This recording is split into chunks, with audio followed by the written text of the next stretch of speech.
start our class today. So, where is the leader of this class? Kelasnya mana? Silakan siapkan kelasnya. Bersedia. Salam sejahtera Ibu Guru. Setelah dimulai.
Okay, before we start our new material, so what we have learned 2 weeks ago.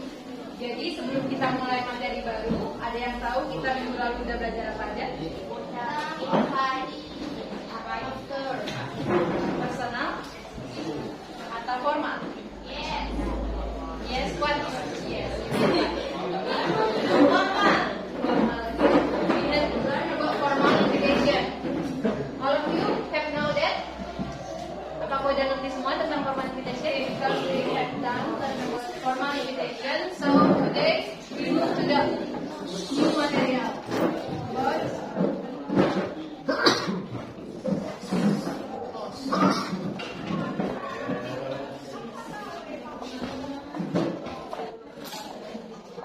Exposition text, or in bahasa Indonesia we call it eksposisi, teks eksposisi. Ada yang tahu teks eksposisi itu apa?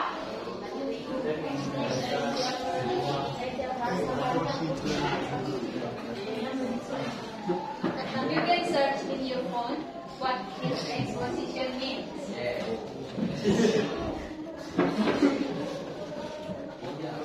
Ada yang udah tahu? Bisa jalan-jalan depannya? Apa sih arti teks eksposisi?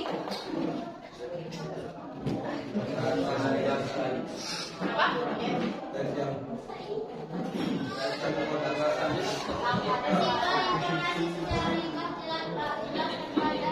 Buka atau Ulangin.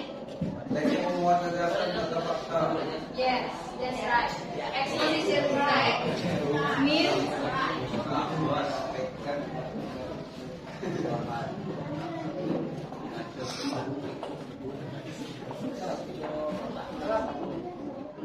Teks eksposisi itu memuat gagasan atau sebuah fakta. Jadi apapun yang dijelaskan di dalam teks eksposisi itu berupa fakta atau yang benar terjadi. So, in exposition text we divide into two types. Jadi Jadi dalam teks eksposisi ini dibagi menjadi dua tipe. Yang pertama itu adalah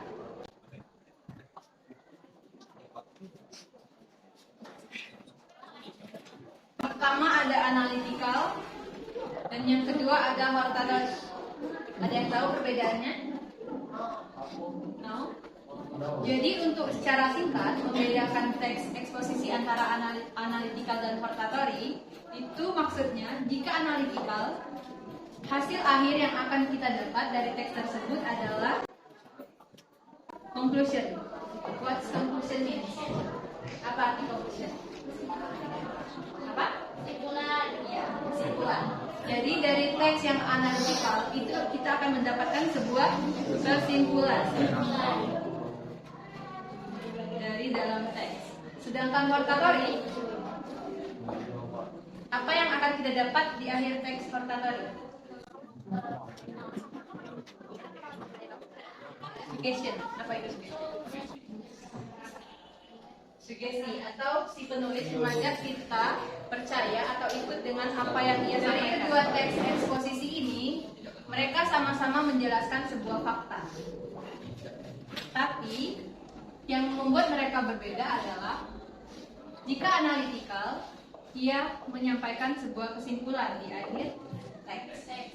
Sedangkan hortatory, ia menyampaikan sugesti atau pendapat dia itu dia ingin misalnya Miss buat teks eksposisi tentang sarapan pagi. Miss bilang di awal sarapan pagi itu sangat berguna bagi kita agar otak kita menjadi apa? Ya, mudah menangkap materi atau lain sebagainya. Jadi di akhir kalimat ini jika analytical, Miss akan menyampaikan ulang gagasan pertama yang udah Miss bilang di paragraf awal. Jadi intinya sarapan pagi merupakan hal yang sangat penting karena bisa membantu kita menjadi lebih konsentrasi. Itu sebuah kesimpulan. Sedangkan hortatory di akhir kalimat awalnya Miss bilang jika sarapan itu bagus untuk membantu kita menangkap pelajaran lebih baik. Nah di akhir Miss akan bilang bahwa sarapan pagi itu adalah salah satu hal atau sebuah hal yang harus kita lakukan setiap pagi agar otak kita dapat menerima pelajaran dengan baik. Jadi secara tidak langsung atau kalimat yang Miss katakan di akhir kalimat mengajak kalian untuk sarapan pagi. Ya, maka.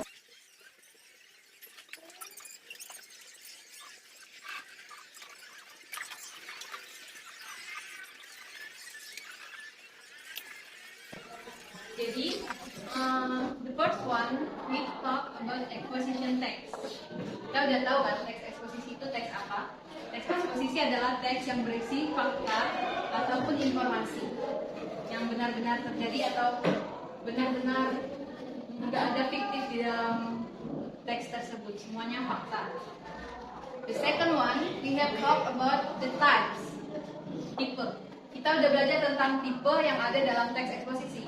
Yang pertama ada analytical, yang kedua ada hortatory. Untuk mudah mengingatnya, jika analytical kita ingat aja conclusion. Hasil akhirnya adalah conclusion atau kesimpulan. And if hortatory, ingat aja hasil akhirnya pasti suggestion atau rekomendasi atau ajakan. Jadi di sini after we know about exposition text means and the types of the exposition, so we will talk about general structure. Ini namanya general atau struktur general. Jadi dalam teks eksposisi itu biasanya dibagi menjadi 3 structure. Yang pertama tesis, yang kedua argumen, dan yang ketiga reiteration. Namun sebelum tesis tentu ada judul dong.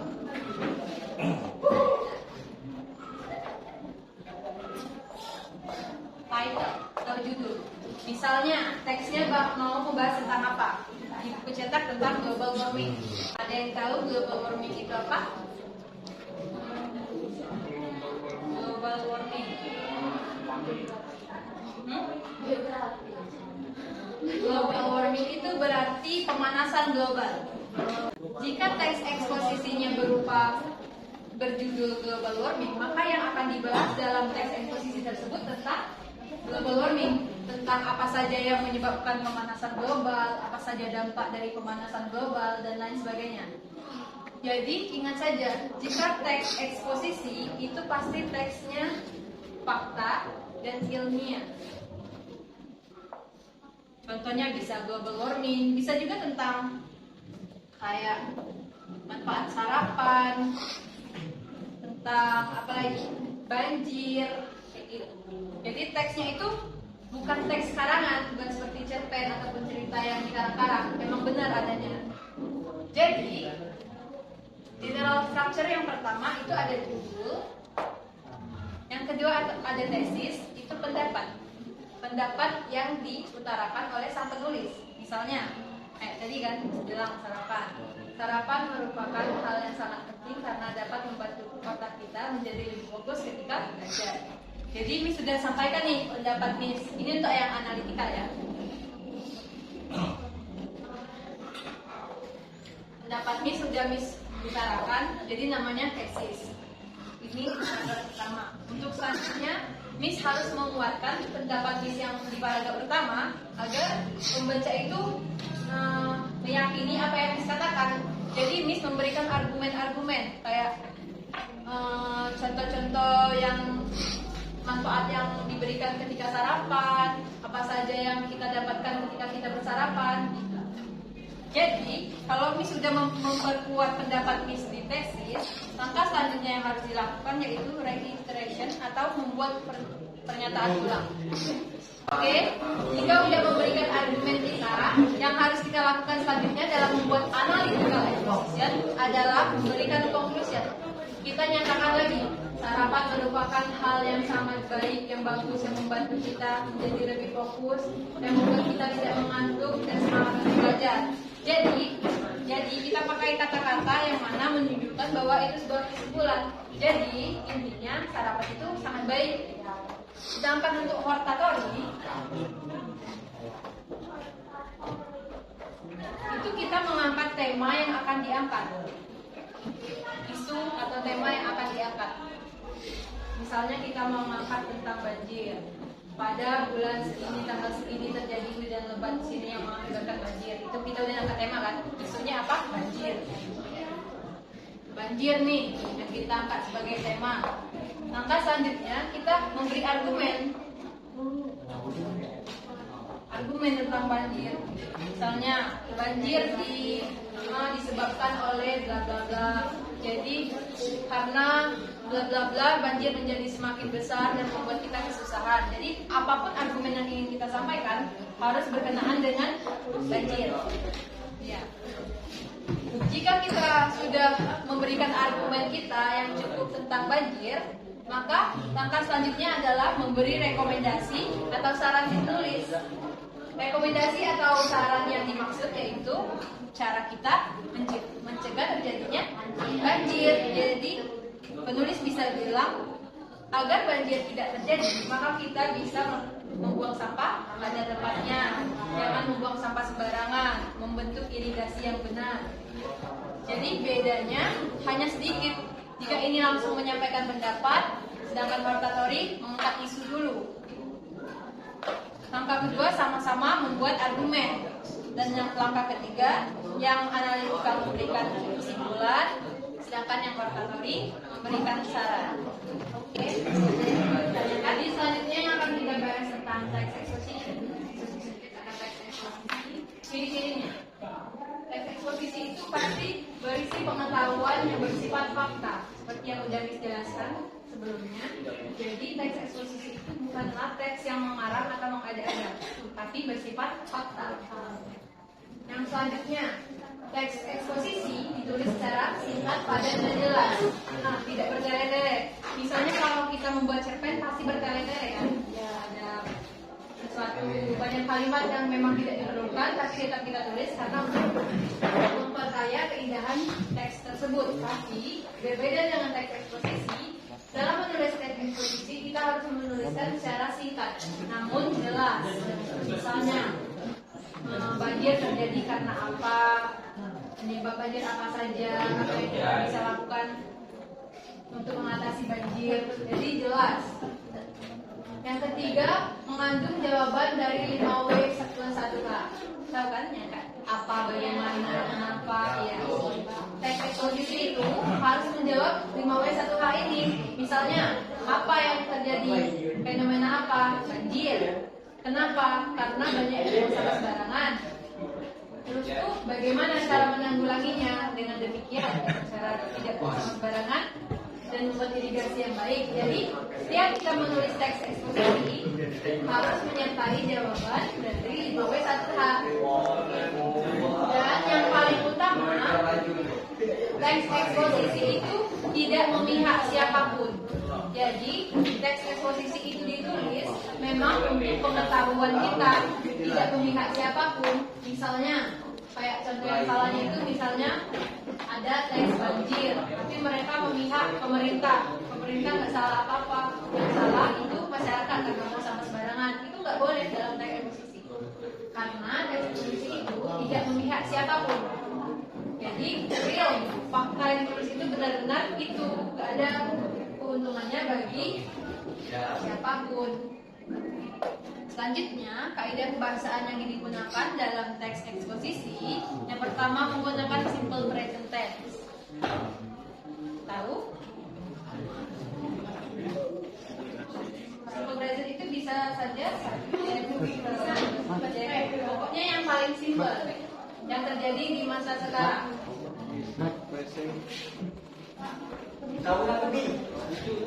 Selanjutnya, dalam teks eksposisi banyak mengandung conjunction atau kata penghubung, dan itu kan kata penghubung. Teks eksposisi itu banyak menghubungkan kata penghubung, banyak menggunakan kata penghubung. Terus banyak juga menggunakan cause dan efek, sebab dan akibat. Kayak bilang tadi, sebab banjir karena banyak yang buang sampah sembarangan, akibatnya banjir. Dan yang terakhir, causation atau apa yang berhubungan.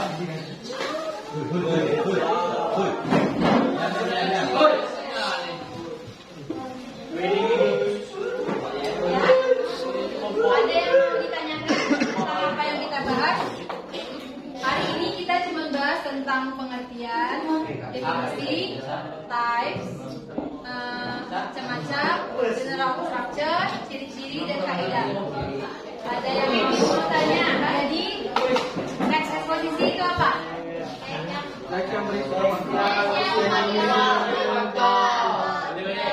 Yang memberikan fakta, informasi yang benar. Jadi tipe teks eksposisi ada berapa? Pertama,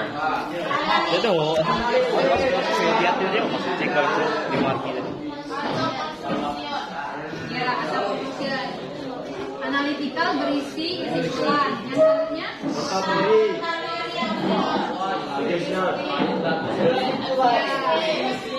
yang berisi sugesti.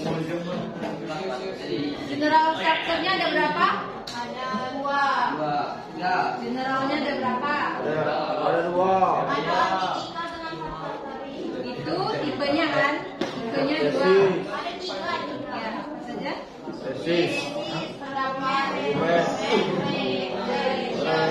Tesis itu apa?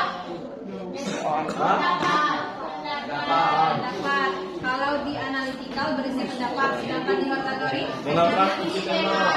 ya, mengangkat isu atau tema yang akan dibahas. Yang selanjutnya, setelah tesis ada argumen. Apa itu argumen?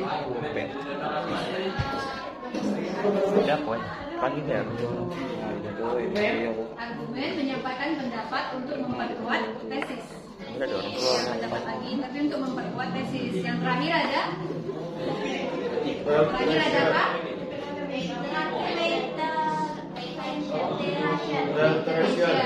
Reiteration. Di analytical apa reiteration? Penutup di analytical apa? Ditutup dengan kesimpulan.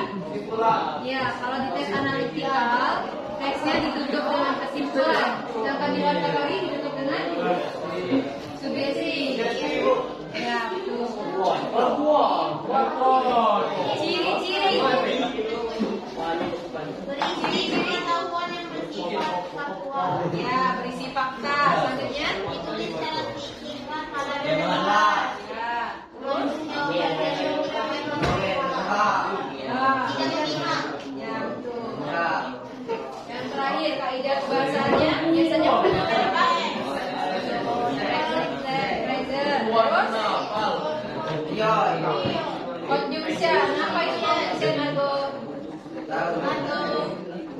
Conjunction adalah kata conjunction. Ya, betul. Kata pembeluk. Terus ada cause and effect. Apa itu? Ya, sebab dan akibat. Jadi udah ngerti semua kan? Kita udah bahas tentang apa itu posisi, tipe, ciri-ciri, kaidah dan fungsinya. So, before we close our class today, there is anybody or anyone want to give conclusion about the material? Ada nggak yang mau ngasih kesimpulan dari materi kita hari ini? Kalau ada,